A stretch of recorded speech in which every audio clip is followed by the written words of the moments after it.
મિત્રો, શું તમે ક્યારેય વિચાર્યું છે કે 10,000 રૂપિયા જેવી નજીવી રકમથી શું કરી શકાય? કદાચ આજના સમયમાં એક સ્માર્ટફોન અથવા એક મહિનાનો ખર્ચ. પરંતુ 1983માં એક યુવકના હાથમાં આ 10,000 રૂપિયા માત્ર પૈસા નહોતા, પરંતુ તે એક એવા સામ્રાજ્યના બીજ હતા જે આજે 4 લાખ રૂપિયા કરોડથી પણ વધુની વેલ્યુ ધરાવે છે. આ વાર્તા માત્ર એક કંપનીની નથી. આ વાર્તા એક એવી વ્યક્તિની છે જેને ભારતની સૌથી મોટી દવા કંપનીએ નોકરી આપવાની ના પાડી દીધી હતી, અને વર્ષો પછી તે જ વ્યક્તિએ તે દિગ્ગજ કંપનીને ખરીદીને દુનિયાને હેરાન કરી દીધી હતી. આપણે વાત કરી રહ્યા છીએ સન ફાર્માસ્યુટિકલ ઇન્ડસ્ટ્રીઝ અને તેના દૂરંદેશી સ્થાપક દિલીપ સંઘવીની.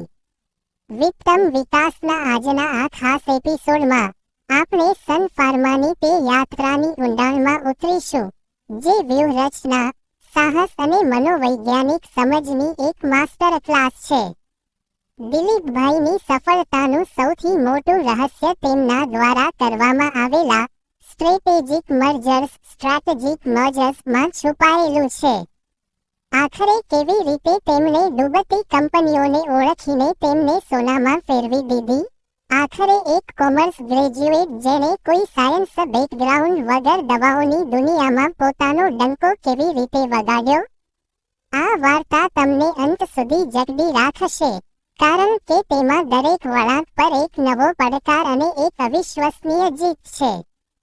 સામાન્ય શરૂઆત અને મોટું સપનું.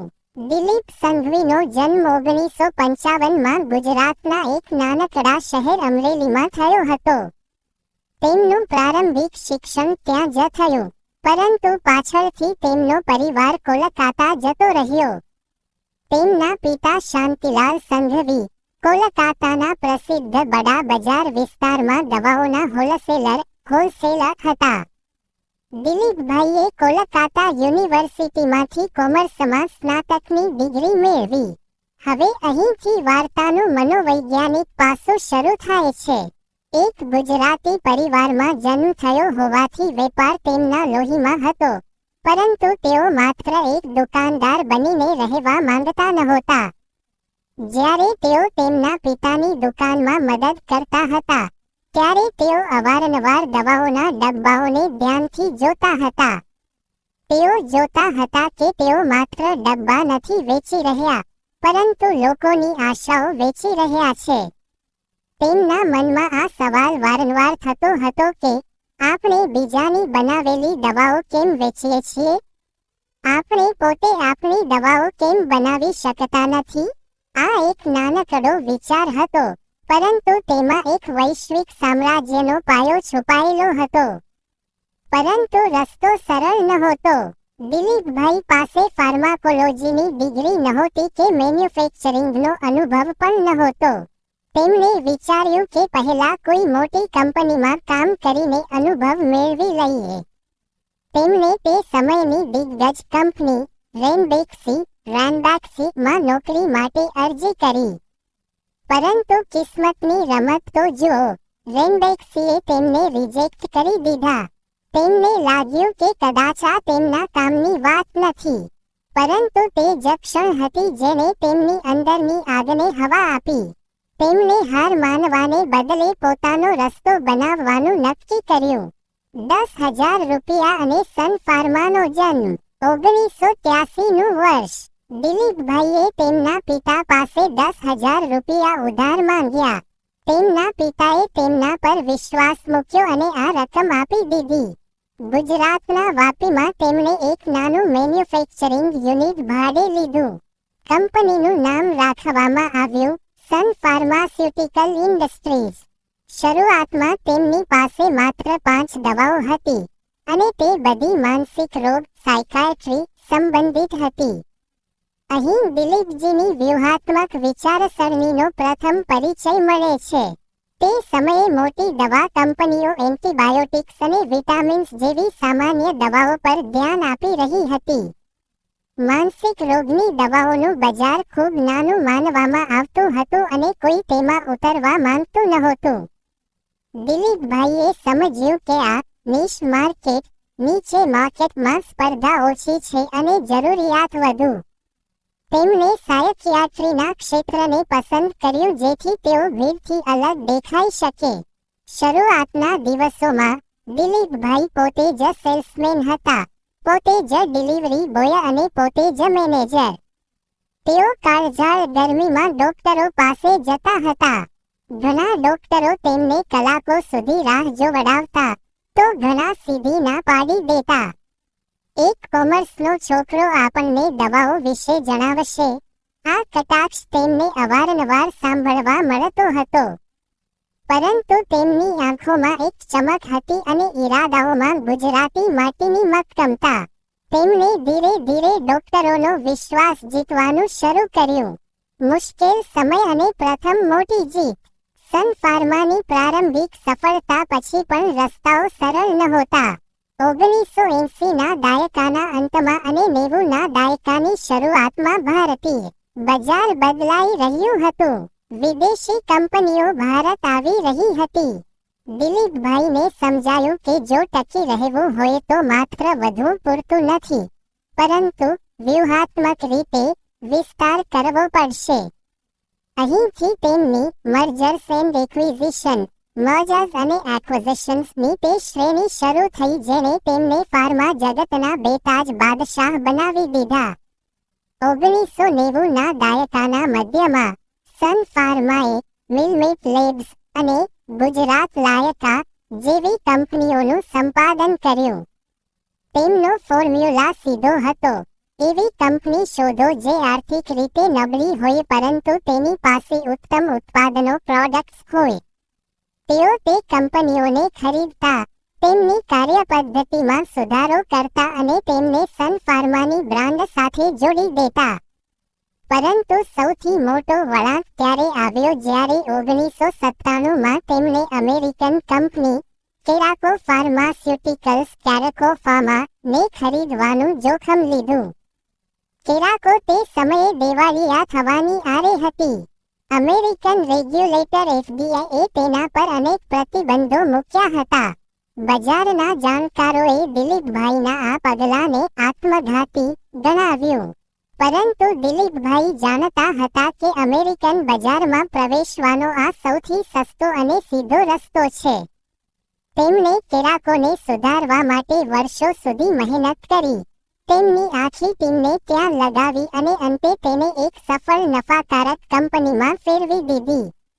રેનબેક્સીનું સંપાદન એક ઐતિહાસિક બદલો કે ન્યાય. વર્ષ 2014 ભારતીય કોર્પોરેટ ઇતિહાસમાં હંમેશા યાદ રાખવામાં આવશે. રેનબેક્સી એ જ કંપની જેણે ક્યારેક દિલીપભાઈને નોકરી આપવાની ના પાડી હતી, તે હવે પોતે ઊંડી કટોકટીમાં હતી. તેના પર અબજો ડોલરનો દંડ હતો. ક્વોલિટી કંટ્રોલની ગંભીર સમસ્યાઓ હતી અને જાપાની કંપની ડાઇચી સાખ્યો તેને વેચીને ભારતમાંથી ભાગવા માંગતી હતી. દિલીપ સંઘવીએ અહીં ફરી પોતાની અદ્ભુત વ્યૂહાત્મક ચાલ ચાલી.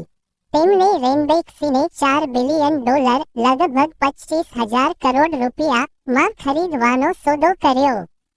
આ માત્ર સન ફાર્માને ભારતની નંબર 1 અને વિશ્વની 5મી સૌથી મોટી જેનરિક દવા કંપની બનાવનારો સોદો નહોતો, પરંતુ તે દિલીપભાઈના વ્યક્તિત્વની તે ઊંડાઈને પણ દર્શાવે છે જ્યાં તેઓ પડકારોથી ભાગતા નથી, પરંતુ તેમને અપનાવી લે છે.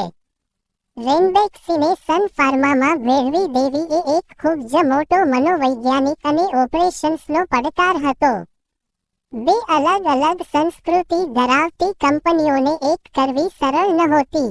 રેનબેક્સીના કર્મચારીઓ ડરેલા હતા. દિલીપભાઈએ પોતે આગળ આવીને બધાને આશ્વાસન આપ્યું. તેમણે કહ્યું કે તેમનો હેતુ કોઈને કાઢવાનો નથી, પરંતુ રેનબેક્સીના ખોવાયેલા ગૌરવને પાછું લાવવાનો છે. તેમણે ધીરે ધીરે રેનબેક્સીની સમસ્યાઓ ઉકેલી અને તેને સન ફાર્માની શક્તિ બનાવી દીધી. પડકારોનો પહાડ અને ધીરજ. સફળતાની સાથે પડકારો પણ વધતા ગયા. સન ફાર્માના હાલોલ યુનિટને લઈને અમેરિકન એફડીએ સાથે અનેક વર્ષો સુધી વિવાદ ચાલ્યો. ઉત્પાદન બંધ થઈ ગયું. શેરના ભાવ ઘટ્યા અને રોકાણકારોનો ભરોસો ડગમગવા લાગ્યો. દિલીપભાઈ માટે આ સૌથી મુશ્કેલ સમય હતો, પરંતુ અહીં તેમની સફળતાનો સિક્રેટ સામે આવે છે: ધીરજ અને પારદર્શિતા. તેમણે ક્યારેય જૂઠું બોલ્યા નહીં. તેમણે સ્વીકાર્યું કે સુધારાની જરૂર છે. તેમણે કરોડો ડોલર પોતાની લેબ્સને અપગ્રેડ કરવામાં ખર્ચ્યા. તેમણે રોકાણકારોને કહ્યું, અમે શોર્ટકટ નહીં લઈએ. આ જે ઈમાનદારી અને ધીરજ હતી, તે જ એક મહાન ઉદ્યોગ સાહસિકને સામાન્ય બિઝનેસમેનથી અલગ પાડે છે. આજે સન ફાર્માના મોટા ભાગના યુનિટ્સને ફરીથી લીલી ઝંડી મળી ગઈ છે. વર્તમાનમાં સન ફાર્મા અને દિલીપ સંઘવી. આજે સન ફાર્માનું સામ્રાજ્ય વિશ્વના 100થી વધુ દેશોમાં ફેલાયેલું છે. તેમની પાસે 40થી વધુ મેન્યુફેક્ચરિંગ સાઇટ્સ છે અને હજારો વૈજ્ઞાનિકો તેમની રિસર્ચ ટીમનો હિસ્સો છે. દિલીપ સંઘવી, જે ક્યારેક 10,000 રૂપિયા માટે સંઘર્ષ કરી રહ્યા હતા, આજે ભારતના સૌથી ધનિક વ્યક્તિઓમાંના એક છે. તેમને પદ્મશ્રીથી નવાજવામાં આવ્યા છે. વર્તમાનમાં સન ફાર્મા માત્ર જેનરિક દવાઓ પૂરતી મર્યાદિત નથી. તેઓ હવે સ્પેશિયાલિટી મેડિસિન, સ્પેશિયલ્ટી મેડિસિન્સમાં ભારે રોકાણ કરી રહ્યા છે. ડર્મેટોલોજી, ત્વચા, ઓપ્થલ્મોલોજી, આંખ અને ઓન્કોલોજી, કેન્સર જેવા ક્ષેત્રોમાં તેઓ વિશ્વભરમાં પોતાની ધાક જમાવી રહ્યા છે. દિલીપભાઈનું માનવું છે કે ભવિષ્ય તે કંપનીઓનું છે જે માત્ર નકલ નથી કરતી, પરંતુ નવાચાર ઇનોવેશન કરે છે. તાજેતરમાં તેમણે ડિજિટલ હેલ્થકેર અને ટેકનોલોજી સાથે દવાઓના એકીકરણ પર પણ ભાર મૂક્યો છે. તેઓ જાણે છે કે સમય બદલાઈ રહ્યો છે અને એક ગુજરાતી વેપારીની જેમ તેઓ હંમેશા સમય કરતાં 2 ડગલા આગળ રહેવાનો પ્રયત્ન કરે છે. સફળતાના 5 મોટા મનોવૈજ્ઞાનિક મંત્રો. દિલીપ સંઘવીની વાર્તામાંથી આપણે શું શીખવું જોઈએ? અમે તેમના જીવનનું વિશ્લેષણ કરીને આ 5 ગુપ્ત મંત્રો કાઢ્યા છે. નિશ માર્કેટને સમજવું. નીચે ફોકસ. શરૂઆત હંમેશા ત્યાંથી કરો જ્યાં બીજું કોઈ જોઈ ન રહ્યું હોય. ભીડનો હિસ્સો ન બનો.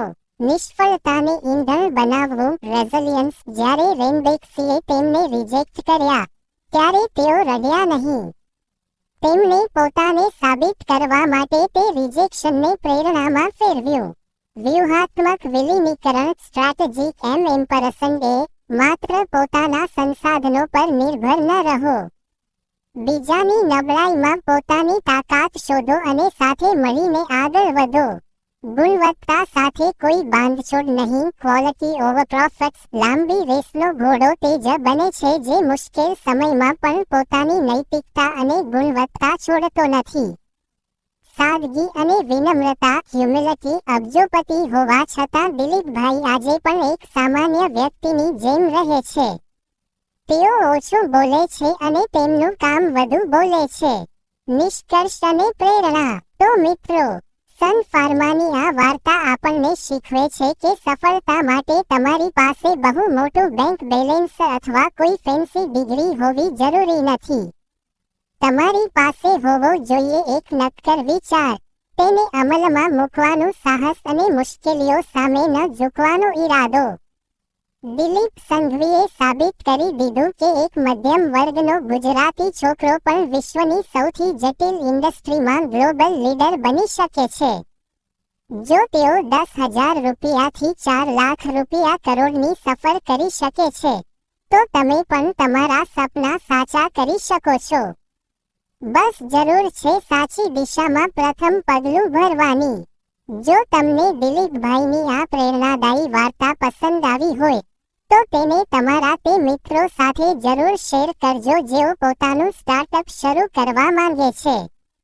અમને કોમેન્ટ સેક્શનમાં જણાવો કે દિલીપભાઈના જીવનની કઈ વાતે તમને સૌથી વધુ પ્રભાવિત કર્યા.